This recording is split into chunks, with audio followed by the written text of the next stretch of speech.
Hi everyone, it's Janine here. Welcome back to my channel.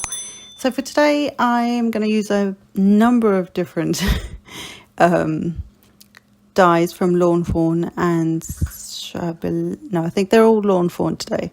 So I've got Cole's ABCs for some letters. I'm using Waffle Flowers, so there is Waffle Flowers, A2 layers dies for the outer edge. I've got the Woodland Huggers add-on, the bat add-on for the bow. I have the Mushroom House for the little lantern. I have the Scallop Treat Box add-on for the flowers, the spring add-on for the flowers. And the hillside, the grassy hillside, and the inside, stitched inside pop-up piece. If that makes any sense.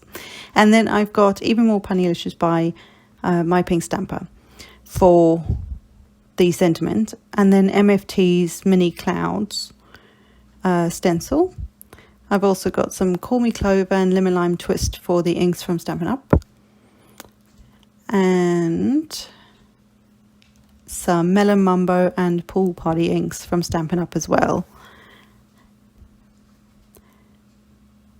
I'm also going to use quite a few of the from Lucy's cards, the little things. And then my main images are these two little skunks from the Creator Critter Cricut cartridge. And I actually flipped one of them so that they could face each other, but we'll see that later on. So first of all, I've got the sentiment, or the sentiment that's going to go on the outside of the card. And I've just got some pale pink cardstock here out of my scraps. And what I did was I die cut them all and then put some post-it at the back so that I could just temporarily hold them in place while I use the Melon Mumbo to kind of create a bit of an ombre effect on the letters. And this is just the easiest way to do it, especially if you've got little die cuts, whether it's alphabets or just any small die cut. Just use some post-it note for that.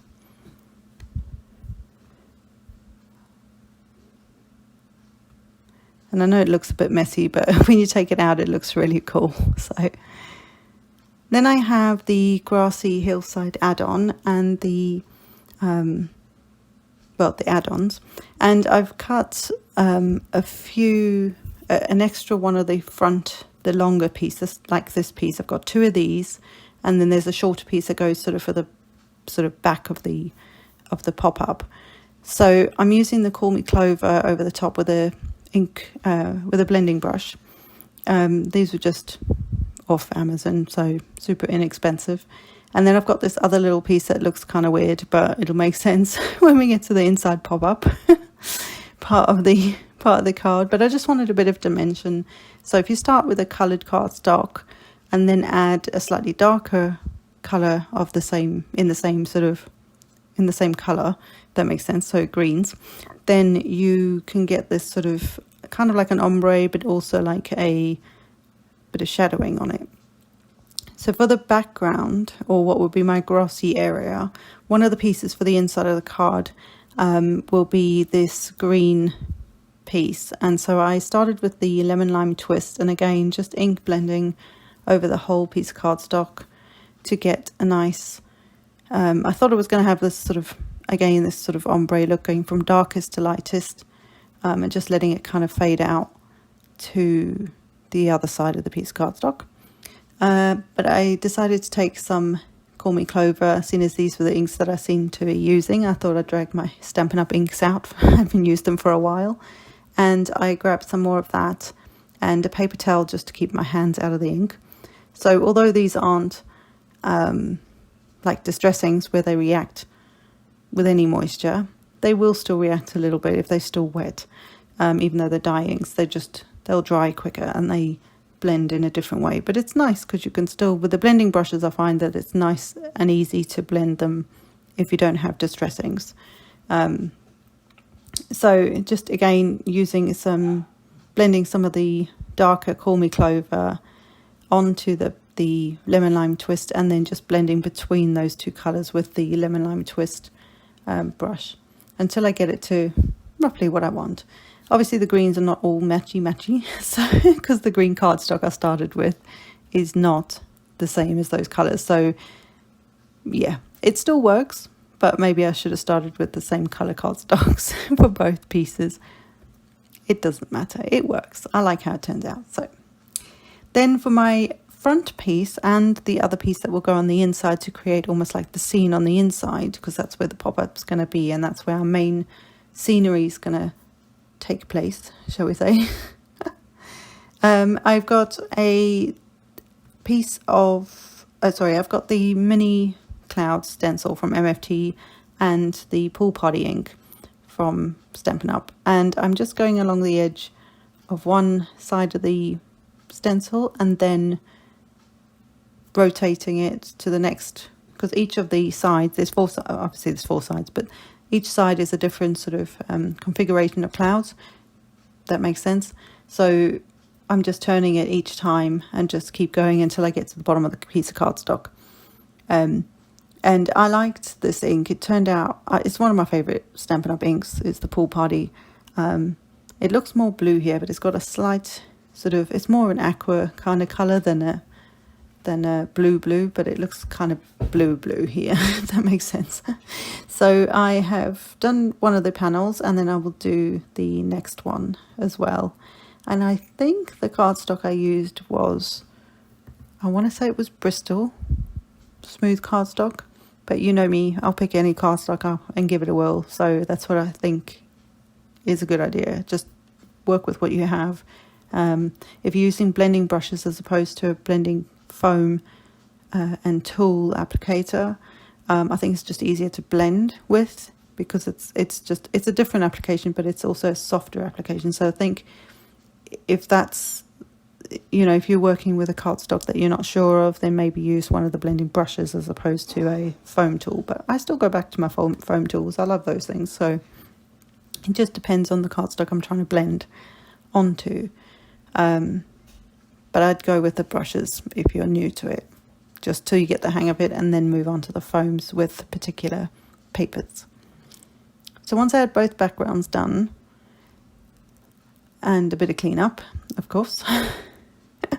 I don't know why I do this on camera. I don't need to. You guys don't need to see me cleaning, but anyway. Once I've done that, I am going to spritz them all because I can't help myself.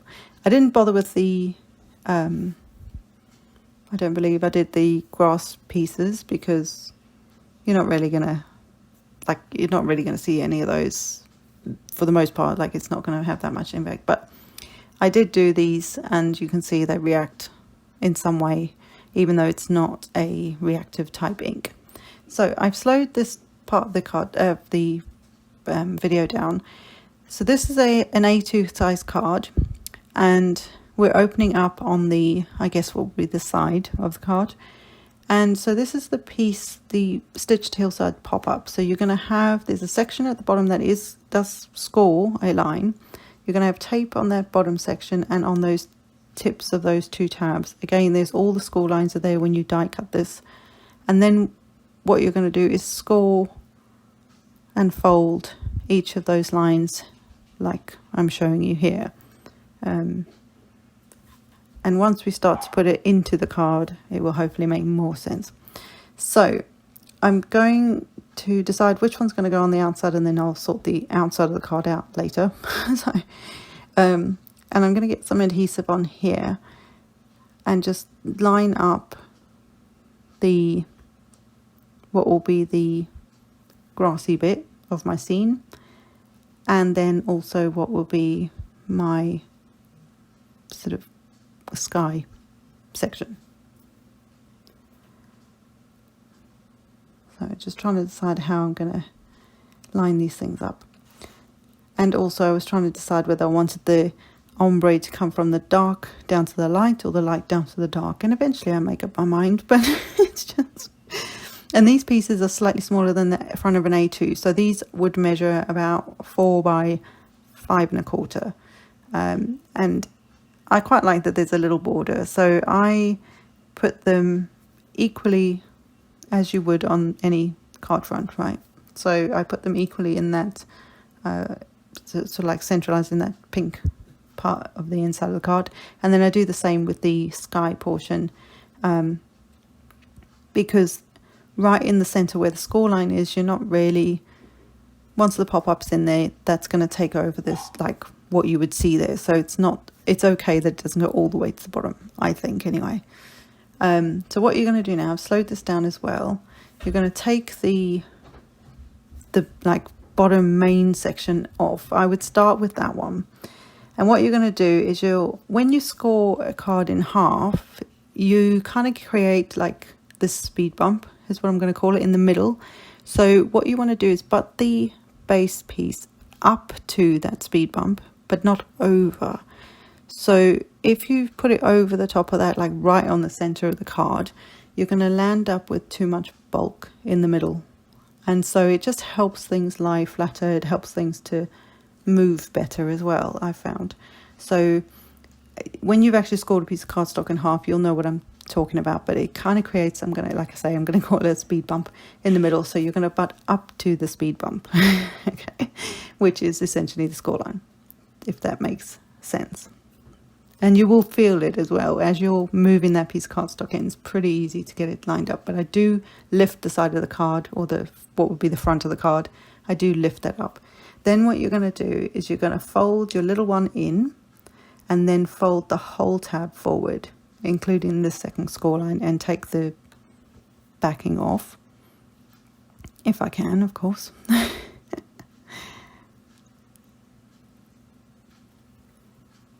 And I will show you this again in a second once I get these bits of tape off.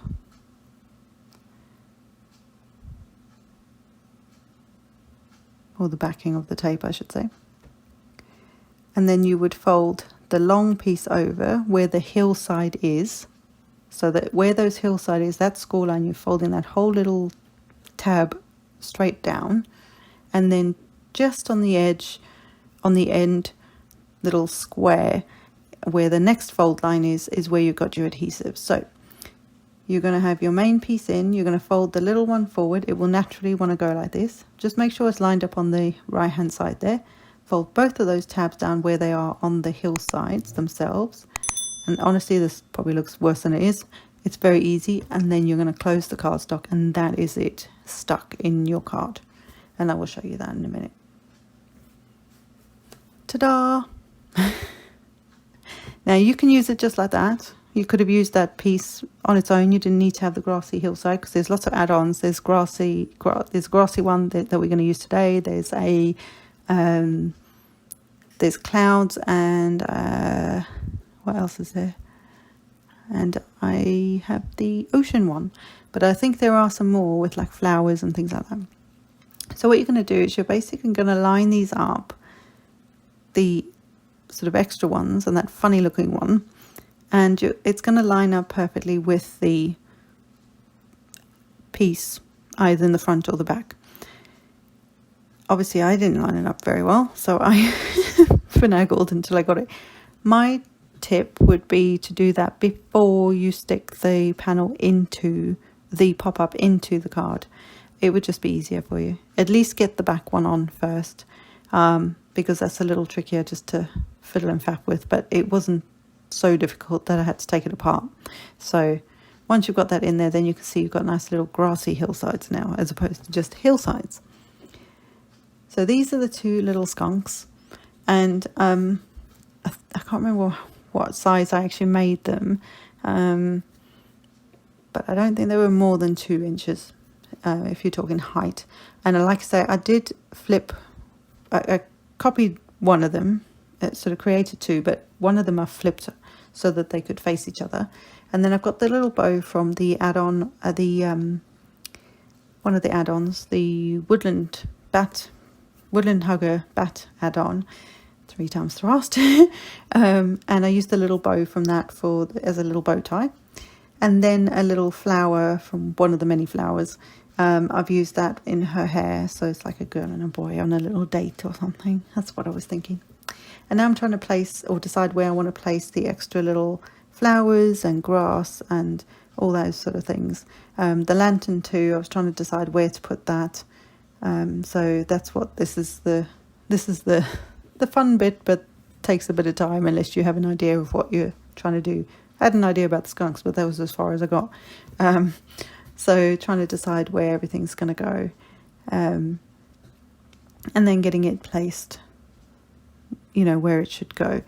So these little, like the little rows of flowers, they, like I say, they were from the spring add-on, the Scallop Treat Box spring add-on, from Lawn Fawn, and they're very cute because they cut you can see on the back there, it cuts the backs, which will be the yellow showing through the flowers, so it makes it really easy. You don't have to put those tiny little dots in the middle of and die cut those to try and put those inside the flowers. On the larger flower, like the one that's on the skunk, if you see on the sort of top left, there's some smaller pink, like a darker pink little flower. That's actually the piece that cuts out to go behind that red, say the red or the lighter pink flower, to create the like inside of the flower. I don't know the technical terms for all these, obviously, but I actually thought it looked like a nice little flower shape, so I'm using I cut those out as well, some extras of those, so that I can use those as extra flower decoration on here. So I've got my little lantern up, and then I'm going to start to put my skunks in, because I've got the lanterns just sitting slightly behind the skunks, with a bit of the grass, which I think came from the mushroom house. I love those houses. There's about 3 of them now, I think. The mushroom, the pumpkin, which I've just got, and the acorn. They're so cute. So cute. Very, very cool. Anyway, so there's like grassy pieces that I cut from there, just as sort of added tufts of grass at least.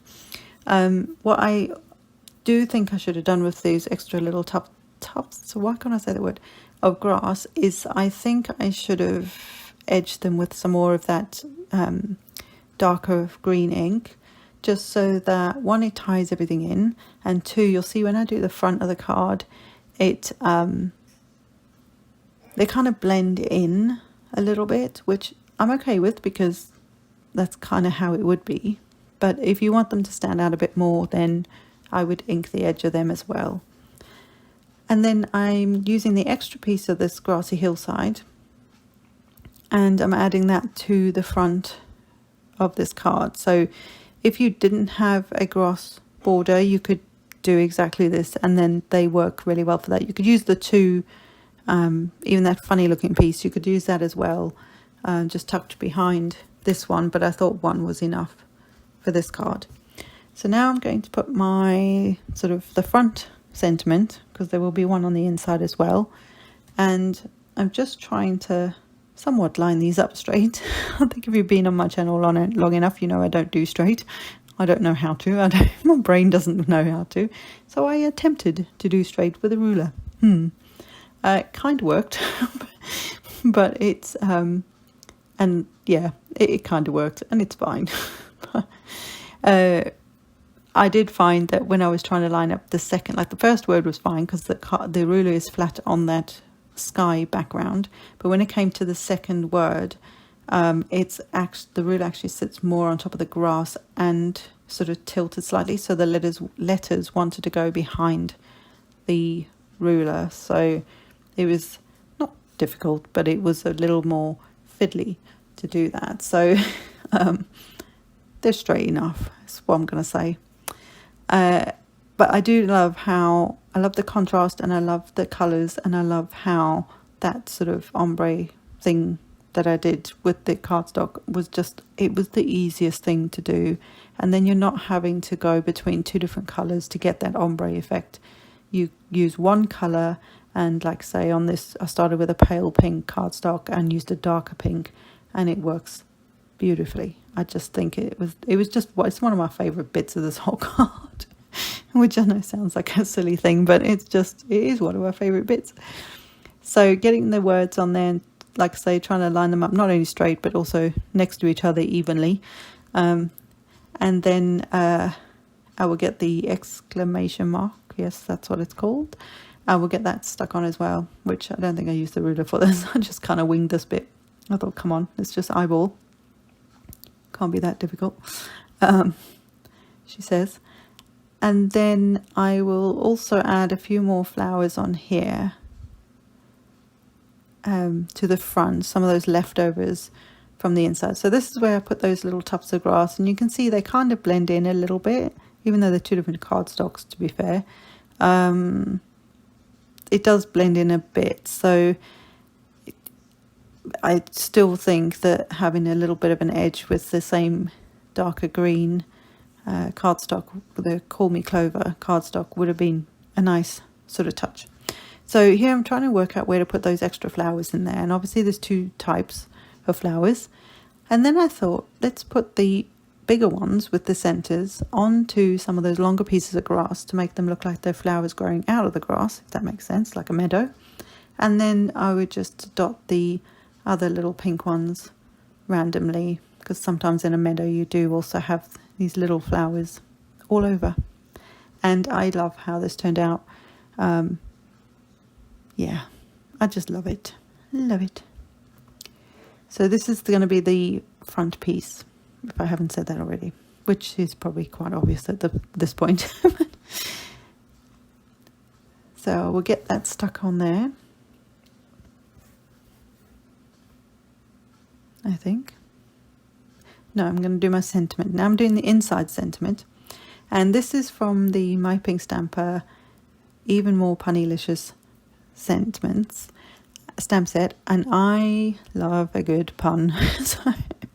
And this one says, "You're sensational." Haha. Like skunkies are stinky and stuff. But scenty. So I thought that was cute. And I think having that on the inside as opposed to the outside with the Hey Cutie just made more sense. I don't know. It just works. So that's my card so far. I got the front panel stuck on.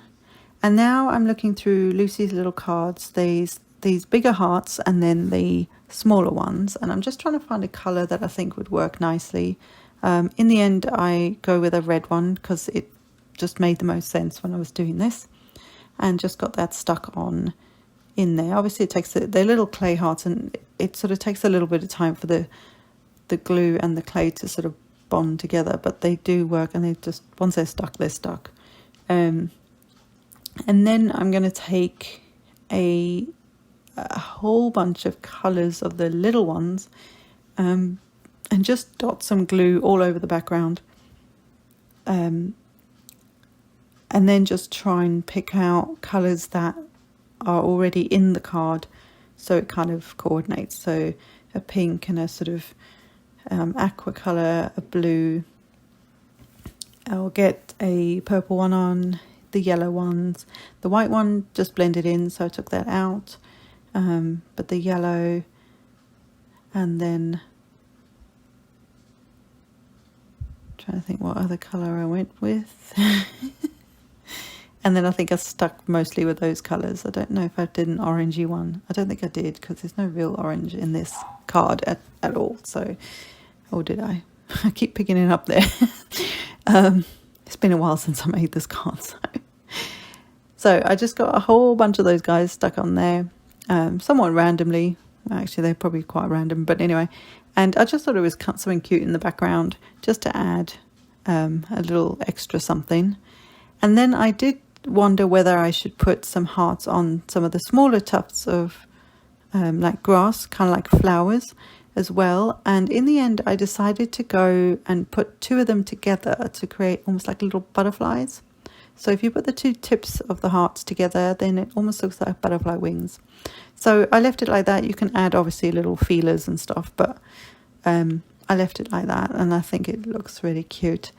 And so that's the inside of the card, all popped up, ready to go. You can add extra stuff to them, so you could add bling and, you know, some Nouveau crystal drops and glossy accents, that kind of thing. But I left it like that because there was already a lot going on the card. And then of course the outer edge of the card, I mean the outer edge, the outside of the card is simple, but there's still enough. It's kind of inviting you in, saying, hey cutie, and then you're sensational. So I hope you've enjoyed this, guys, and I will see you in the next one. Bye.